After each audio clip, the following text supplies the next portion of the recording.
Main doubt ఏంటంటే హైదరాబాద్ అన్న ఢిల్లీ అన్న అంటే సివిల్స్ అంటే ఇవి రెండే. ఈ ఈ సిటీసే పెద్ద deviation places.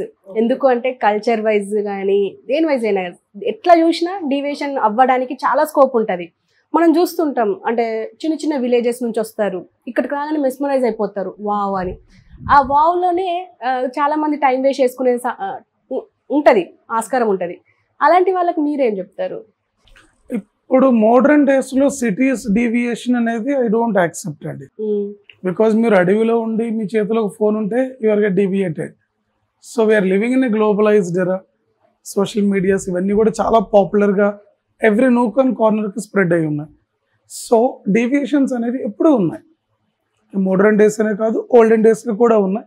But they were changing according to time and space. So end of the day it's you. If you are dreaming to achieve your goal you have to focus. It's up to an individual personality. నాకు ఇది కావాలి అని నేను అనుకుంటే ఇది వదిలేయాలి, స్ట్రిక్ట్గా ఉండాలి ఆ విషయంలో. లేదా నాకు అన్నీ కావాలి అంటే చివరికి ఏది రాదు.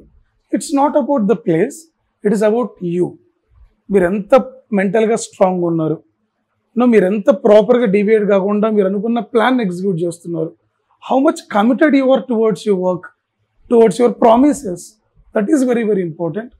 ఫర్ ఎగ్జాంపుల్ నాకు తెలిసిన ఒక స్టూడెంట్, వాడు ఎప్పుడు టీవీ ఆన్లోనే ఉంటుంది, వాడు చదువుతూనే ఉంటాడు, but is always getting in every exam top score వస్తుంది. ఓ పక్క మొబైల్లో ఆయన సినిమా చూస్తూనే ఎగ్జామ్ రాస్తూనే ఉంటాడు, but will get the top score అనొచ్చు కదా. But it is about his personality. అతను multiple things at a time manage చేయగలడు. అలాంటి వాళ్ళకి okay. Maximum people at a time ఒకటే చేయగలరు అలాంటి వాళ్ళకి. సో మీరేంటి, మీ పర్సనాలిటీస్ ఏంటి, మీ ఎబిలిటీస్ ఏంటి, మీ వీక్ పాయింట్స్ ఏంటి, you have to list down first. Discuss with the parents, with the team, faculty and all. Then make a boundaries to yourself. ఆ బౌండరీలో వర్క్ చేస్తే డెఫినెట్గా రిజల్ట్స్ అనేవి పాజిటివ్గా ఉంటాయి. So disturbances are there everywhere అండి. So అది ఉన్నాయి కాబట్టి నేను చదవట్లేదు, నాకు ప్రాబ్లం ఉంది కాబట్టి నాకు ర్యాంక్ రాలేదు అంటే it's a not acceptable thing in this generation. End of the day success speaks.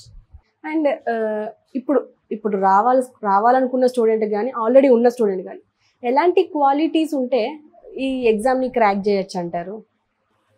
Qualities బేసికల్గా అందరికీ కామన్గా ఉండాల్సిన క్వాలిటీస్ కొన్ని చూద్దామండి.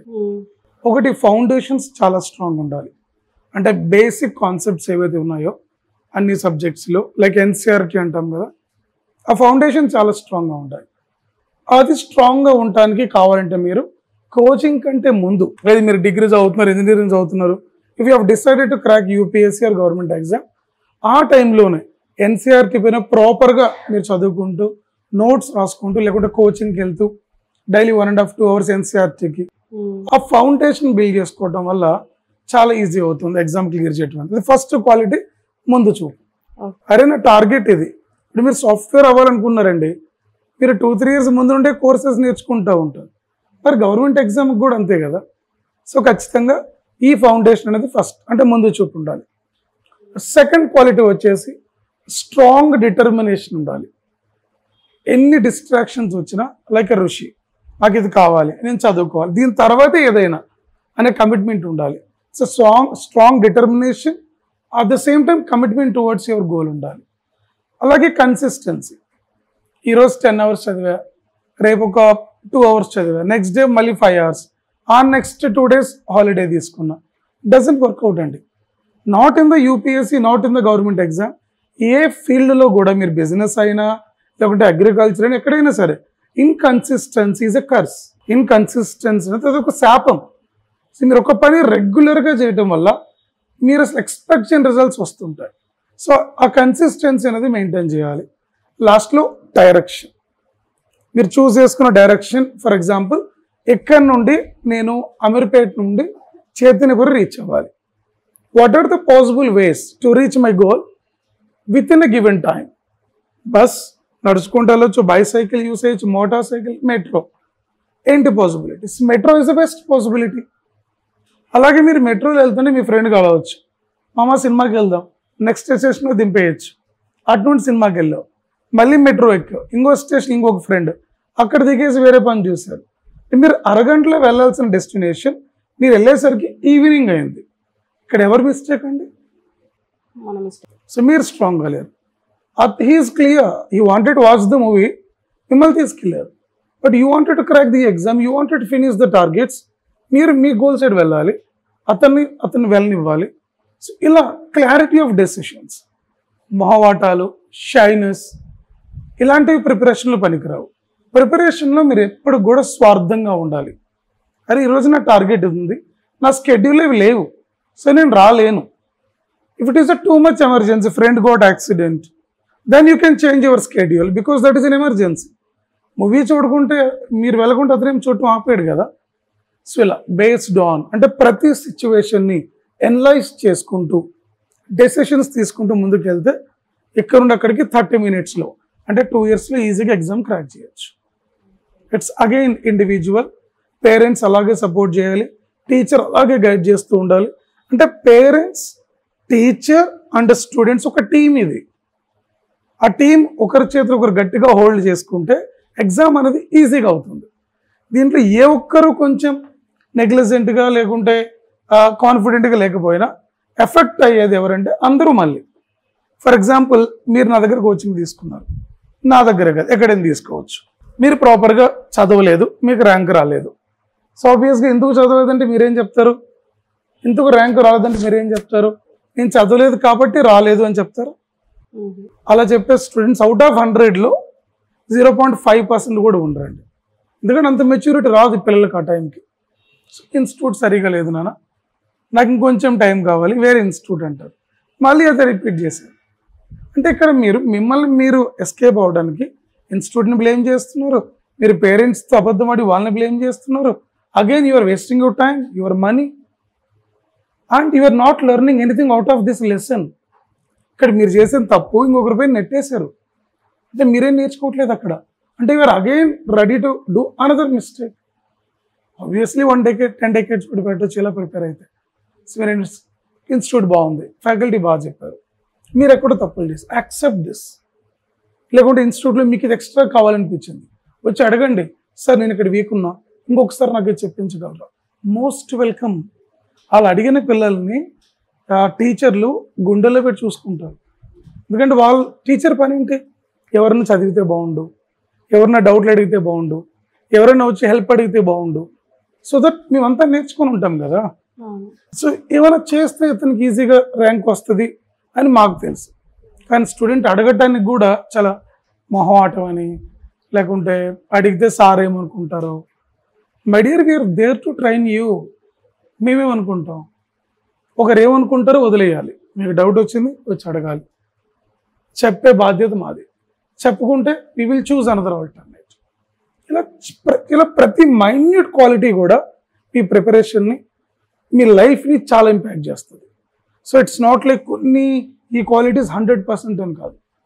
ఈ బేసిక్ క్వాలిటీస్తో పాటు ఈ కన్సిస్టెన్సీ, టైం మేనేజ్మెంట్, వీటన్నిటితో పాటు ప్రతి మైన్యూట్ థింగ్ని కూడా మీరు ప్రాపర్గా హ్యాండిల్ చేసే వ్యక్తిత్వం మీకు రావాలి.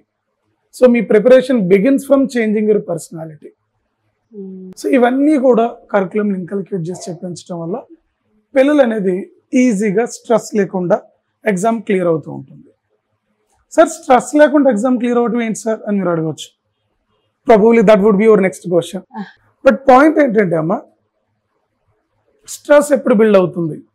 సబ్జెక్ట్ అర్థం కానప్పుడు, మీరు సబ్జెక్ట్ని ఇష్టపడినప్పుడు, మీకు మార్క్స్ రానప్పుడు. మీరు డే 1 ఏ రోజు టార్గెట్స్ ఆ రోజు ఫినిష్ చేసి ఎగ్జామ్ రాశారు, మార్క్స్ వచ్చాయి. స్ట్రెస్ ఎక్కడ ఉంది? మార్క్స్ రాకుంటే కదా స్ట్రెస్, అర్థం కాకుంటే కదా స్ట్రెస్. ఈరోజు టార్గెట్ ఈరోజు అయినప్పుడు నెక్స్ట్ డేకి మీరు హ్యాపీగా మూవ్ అవుతున్నారు. Then where is the stress? It's called happy learning. ఈ హ్యాపీ లెర్నింగ్ని పిల్లలకి మనం డే 1 నుండే గైడ్ చేయాలి. జనరల్గా సారీ అమ్మా మిమ్మల్ని మాట్లాడలేదు, చెప్పండి. బికాస్ టీచర్లం కదా, ఈ స్టూడెంట్ చేసే మిస్టేక్స్ ఎప్పుడు కళ్ళ ముందు కనిపిస్తూ ఉంటాయి.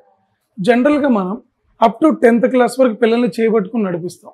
నువ్వు ఇలా చదువు, ఇది చదువు, ఇన్ అవర్స్ కూర్చో, డైవర్షన్స్ వద్దు అని. నన్ను అడిగితే ఈ యూపీఎస్సీ ప్రిపరేషన్లో కానీ, డిగ్రీ చదివేటప్పుడు, ఇంజనీరింగ్ అప్పుడు కూడా, అంటిల్ వాళ్ళు సెటిల్ అయ్యేంత వరకు కూడా ఈ పేరెంట్ టీచర్ ఎప్పుడైతే ఇద్దరు, ఈ పక్క పేరెంట్ చేయబెట్టుకోవాలి, ఈ పక్క టీచర్ స్టూడెంట్ చేయబెట్టుకుని నడిపిస్తే ప్రతి స్టూడెంట్ కూడా దేశం గర్వించగలిగే స్టూడెంట్స్ అవుతారండి. మనం ఏమనుకుంటాం 10th వరకు ట్రైన్ చేసాం అని, ఇంటర్ వచ్చేసింది కొంచెం వదిలేసాం. But that is the toughest age. Intermediate first second degree 2-3 years ఏదైతే ఉందో టఫెస్ట్ ఏజ్.